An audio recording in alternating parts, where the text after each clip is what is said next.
Première partie. À seulement 17 ans, elle était mère célibataire de jumeaux, et tout le village se moquait d'elle. Mais un jour, quelque chose s'est produit qui a transformé sa honte en la plus belle histoire de sa vie. Quel secret Roselyne détenait-elle qui fit d'elle plus tard la première milliardaire de sa région? Installez-vous et découvrons cette histoire. Le soleil brûlant de l'après-midi brillait sur la rivière du village. L'endroit était plein de femmes et d'enfants qui puisaient de l'eau. Les rires et les commérages remplissaient l'air, mais une jeune fille se tenait à l'écart. Roselyne, 17 ans, luttait au bord de l'eau. Sur son dos, un bébé était attaché avec un tissu décoloré. Dans ses bras, elle en tenait un autre, tous deux pleurant et agités. Avec des mains tremblantes, elle essayait de porter un lourd seau sur sa tête, mais son corps tremblait de faiblesse. Les chuchotements commencèrent près d'elle. À son âge, elle a déjà des enfants. 2 en plus. Qui voudra d'elle maintenant? Même les femmes adultes ont du mal avec un seul enfant. Regardez-la porter ses jumeaux comme une punition. Les gens autour riaient. Certains secouaient la tête. D'autres s'écartaient, comme si la honte suivait Roselyne comme une ombre. Roselyne entendait tout. Ses lèvres se serrèrent, mais ses yeux se remplirent de larmes non versées. À l'autre bout de la rivière, 2 jeunes femmes, Nadège et Sophia, se tenaient avec leurs seaux. Elles observèrent de Roselyne en silence un moment. Puis, Nadège chuchota à son amie. « Regarde-la, elle ne peut pas porter les 2 bébés et ce seau. Aidons-la. » Sophia approuva. « Oui, elle va tomber si on ne l'aide pas. Allons-y. » Elles déposèrent leurs seaux et se précipitèrent vers elle. « Sœur, laisse-nous t'aider, » dit Nadège doucement. Roselyne se retourna brusquement, ses yeux étincelants de douleur. « Ne me touchez pas. Qui vous a envoyé? Dites-moi qui vous a envoyé. » Les bébés pleurèrent plus fort. Les gens nearby se retournèrent pour regarder, chuchotant encore plus. « Personne ne nous a envoyés, » dit Sophia doucement. « S'il te plaît, n'aie pas peur. Nous t'avons vu lutter et nous voulons juste aider. »« Oui, » ajouta Nadège, « nous ne sommes pas tes ennemis. Nous ne nous moquons pas de toi. Nous voulons juste porter le seau pour toi. » La voix de Roselyne tremblait de douleur. « Tout le monde se moque de moi. Tout le monde m'insulte. Je n'ai pas besoin de votre pitié. »« Ce n'est pas de la pitié, » dit Nadège. « C'est de la gentillesse. Nous ne sommes pas comme eux.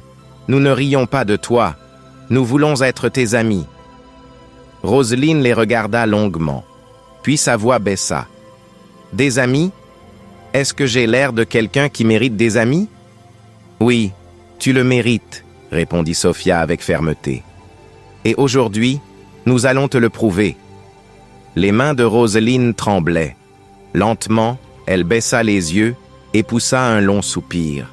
« D'accord, portez-le s'il vous plaît. Mais ne me trahissez jamais. » Nadège souleva rapidement le lourd seau. Sophia prit doucement un des bébés des bras fatigués de Roselyne. Les gens à la rivière se turent. Les mêmes villageois qui se moquaient d'elle regardèrent maintenant, surpris, les 2 jeunes femmes marcher aux côtés de Roselyne, portant son fardeau avec elle. Pour la première fois depuis longtemps, Roselyne sentit une petite étincelle de chaleur dans son cœur, le toucher d'une véritable amitié. Chers spectateurs, c'est ainsi que commença l'histoire de Roselyne, la mère célibataire de 17 ans. Restez avec nous pour découvrir ce puissant parcours de honte, de courage et de destin. Le passé douloureux de Roselyne. Avant le jour des moqueries à la rivière, la vie de Roselyne était très différente. Elle avait été une fille brillante avec des rêves plein le cœur. Elle voulait finir l'école. Elle voulait une bonne vie. Mais tout changea lorsque sa mère mourut après une courte maladie. À seulement 17 ans, Roselyne se retrouva seule au monde. Pas de père, pas de mère. Personne pour la réconforter quand les nuits étaient froides. Dans sa douleur, elle se rapprocha de Jean, son ami d'enfance et camarade de classe. Il devint son réconfort. Chaque soir, ils s'asseyaient sous le manguier après l'école pour parler de la vie. Un soir, Roselyne demanda doucement « Jean, tu penses que nos rêves se réaliseront un jour ?» Jean sourit et lui prit la main. « Oui, Roselyne, je vais travailler dur. Je prendrai soin de toi. Nous construirons notre vie ensemble. » Mais le réconfort se transforma bientôt en erreur. Leur proximité alla trop loin et Roselyne tomba enceinte. Quand elle l'annonça à Jean, sa voix tremblait de peur. « Jean, qu'allons-nous faire maintenant? Tout le monde va se moquer de moi. » Jean la regarda, les larmes aux yeux. « Ne pleure pas, je serai à tes côtés. Je vais le dire à mes parents. Nous porterons ce fardeau ensemble, je te le promets. » Il tint parole. Il rentra chez lui et leur dit la vérité. Mais au lieu de soutien, ses parents crièrent de colère. « Tu as apporté la honte sur cette famille !» hurla son père. « Tu as détruit ton éducation !» pleura sa mère. Ils forcèrent Jean à quitter l'école et dirent « Puisque tu as décidé de rendre une fille enceinte, tu dois maintenant t'occuper d'elle. Tu iras travailler en ville. Plus d'école pour toi. » Ainsi, Jean partit pour Port-au-Prince pour travailler dans une usine. Avant de partir, il dit à Roselyne « Sois forte. Je t'enverrai de l'argent. Je reviendrai. Nous élèverons notre enfant ensemble. » Pour la première fois depuis la mort de sa mère, Roselyne sentit un peu d'espoir. Elle le crut.